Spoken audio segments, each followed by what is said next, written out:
quiero decir una cosa. Hoy habla todo el mundo de la crisis de salud, pero nadie habla de las decenas de años, de las décadas, en que el sistema de salud estuvo hecho pedazos, de la corrupción en el Seguro Social, de la corrupción en el ISSSTE, de los hospitales inaugurados sin equipo, no sin médicos. Nadie habla de cómo no se formaron especialistas en este país por décadas, de los intentos de privatización de la salud pública, del esfuerzo sistemático de demolición de la salud pública de Calderón y de Fox. Entonces, hay que hablar claro. Enfrentamos males estructurales profundos, la salud y la seguridad. La seguridad, ya hablábamos de dónde viene el crimen organizado.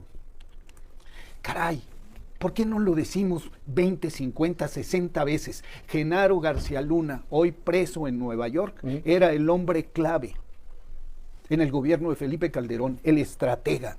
No, el secretario de Seguridad.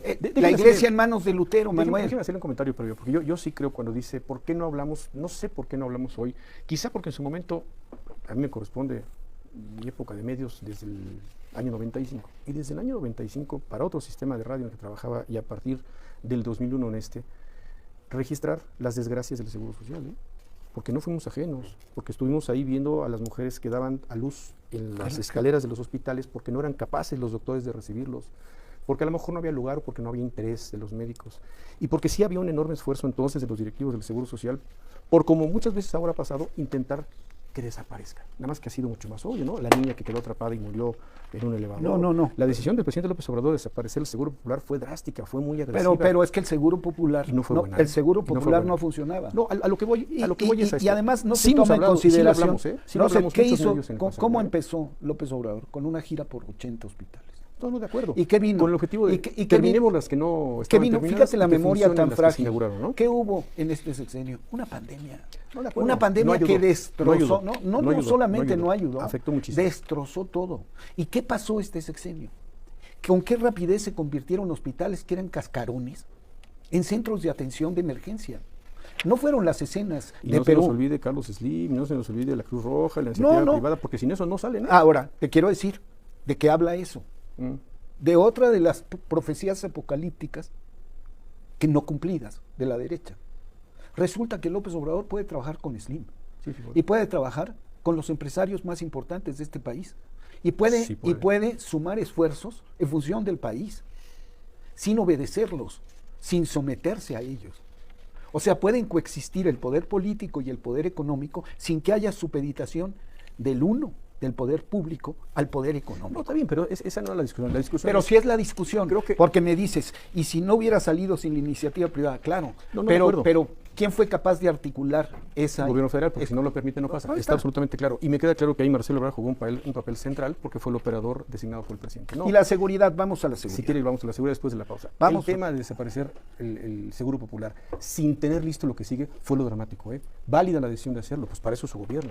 Creo que muy mal no tener el otro espacio completo, porque aquí lo veíamos. Pero fue la pandemia. No, eso fue en el 1 de enero del 19, 1 de enero del 19. Eso no fue la pandemia. Ahí sí, con todo la suspensión. Los letreros eran, es que se acabó, no hay quien lo atienda. Se acabó en el momento en que se anuncia. Vamos a cambiar y vamos a desarrollar un nuevo esquema. Pero eso es hasta en ese momento. Hasta entrado el 20, En ese momento entra la pandemia, cuando está en proceso de construcción la alternativa. Entonces construyanlo antes y aplíquenlo el 1 de enero del 19. Creo que ese fue un gran error. Está bien no aceptarlo, pero ahí está. Está bien, ¿no? Está bien. Le damos a la seguridad entonces, ¿no? Sí. Regresando de la pausa. Una marea sí no la detienes, simplemente. Y hay una apuesta que es atacar las causas. Porque lo que sí ya sabemos, y vámonos para atrás, vámonos a la guerra en Colombia. ¿Qué pasó en la guerra en Colombia? ¿Detuvieron el crimen en Colombia? No.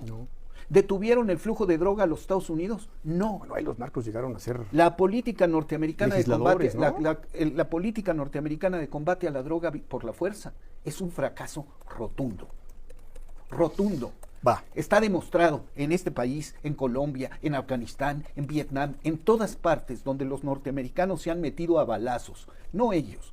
Han ordenado que se combata a balazos, ha sido un fracaso. Y tienen 100,000 muertos de fentanilo. ¿Por qué? Sí, correcto. Porque no lo pueden parar como lo quieren parar. Déjeme decirle dos cosas sobre el tema de seguridad. El que ofreció pacificar al país fue el presidente López Obrador. Sale, no se puede en 6 años. ¿Cuántos años más cree? y debamos entonces esperar pacientemente a que esto suceda? Mira, se necesitan dos cosas. Lo primero que necesitamos hacer, no solamente México, sino muchos países, es invertir la operación. En lugar de decirle a los norteamericanos, te paramos la droga, es decirle a los norteamericanos, detén a tus capos. Pues sí los detiene. Y detiene hasta los nuestros. No, a sus capos. Pues ¿cómo que no? ¿Quién detuvo a General García Luna? Dime un ¿La Guardia Nacional? Sí, pero dime un capo norteamericano importante, un señor Mackenzie. No, bueno, dime uno. Sé que lo he repetido mucho. Dime uno solo. No lo tengo. Sé que detiene a sus narcos locales. Dime un solo artículo importante en el New York Times sobre los cárteles norteamericanos de la droga. Uno. En el Times no, pero sí en los periódicos del sur de California, del sur de Texas. Siempre son González, Escobar, Martínez. Ok. Está bien, dame un cártel norteamericano de la droga. Sí. Dime una bodega con 2 toneladas de droga capturada en Los Ángeles, Chicago, Nueva York. Nada. No. Mientras eso no suceda, la inseguridad en nuestros países va a seguir muy precaria, va a ser muy difícil de combatir. ¿Qué hay que hacer mientras tanto? Por un lado, quitarles la base financiera. Por el otro lado, arrebatarles la base social. Eso es lo que hay que hacer. ¿Cómo le arrebatas la base social? Con los programas del bienestar, con jóvenes construyendo el futuro, con sembrando vida. Porque si no apuestas que el dinero del presupuesto vaya a la gente más necesitada, va a llegar el dinero del narco a comprar conciencias. No, pues llega. Y porque ese dinero del narco lleva años operando y tiene un andamiaje muy profundo. De eso no habla ni el PAN ni el PRI. Que pusieron a un señor del narco a mandar al lado del presidente de la República. Sarkozy dice en sus memorias que ninguna decisión tomaba Felipe Calderón que no estuviera. En materia de seguridad conciliada con el CICO. Ahí está. Entonces, ¿de qué estamos hablando? Otra cosa. Omar García Harfuch, que hace un par de semanas tuvimos la oportunidad de escucharlo, él con toda su experiencia, por supuesto cercano sí a Claudia Sheinbaum, y si trabaja o no trabaja en estas líneas de seguridad del próximo gobierno, yo la verdad no lo sé. Pero lo que nos opinó creo que es perfectamente vigente porque dijo, mientras no fortalezcamos policías en los estados y las policías municipales, otra vez, estamos regresando a la época de, ¿quién le gusta? Pues a lo mejor de finales de Calderón, de principios de Peña en los gobiernos de los estados, esto no va a funcionar. Decía el propio exsecretario de Gobernación en funciones de precandidato. ¿Por qué? Y tendremos que ver que la Guardia Nacional haga funciones de policía municipal porque no la hay. Ese es un error. Pero no, primero tienes que tener presencia calificada del Estado en todo el territorio. No la tienes a través de las policías municipales y estatales. Tienes que tener otra fuerza. Lo intentaron con la Gendarmería, lo intentaron con la Policía Federal. La Policía Federal tenía un 10%, menos de un 10% de hombres. Mire, me quedo con el Diario de Chihuahua hoy, que me preocupa mucho esta hijo. Ojalá, lo decíamos, ojalá de verdad la Guardia Nacional lo resuelva. Dejó ir la Guardia Nacional a chofer que mató pareja. El 24 de diciembre detienen a un señor que en un accidente automovilístico mata a una pareja de 38 años, matrimonio. Y los deja ir. Y se denuncia hasta el día último del año el asesinato. Finalmente es un asesinato. Integrantes de la Guardia Nacional dejando ir a un presunto asesino. Por ahí podemos empezar. Por ahí, qué preocupante es eso. Cada vez que se denuncia, uno de estos hechos, la Guardia Nacional, ante una institución tan grande, puede tener, son 129,000 efectivos. Ok, no. 1, o 2, o 3, o 5. Hay que proceder. Ningún delito impune de agentes de la Guardia Nacional. Amigos, ¿qué les pareció el video? Se calentaron los ánimos en la mesa y Epigmenio Ibarra fue mucha pieza para el segundo a bordo de Ciro.